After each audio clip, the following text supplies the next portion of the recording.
to get the whole thing set up.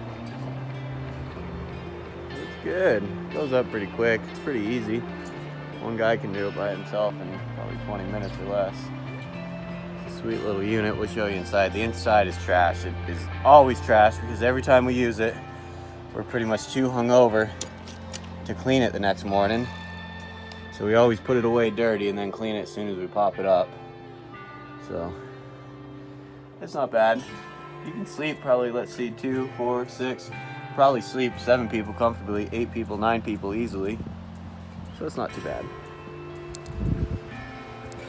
It'll work for now.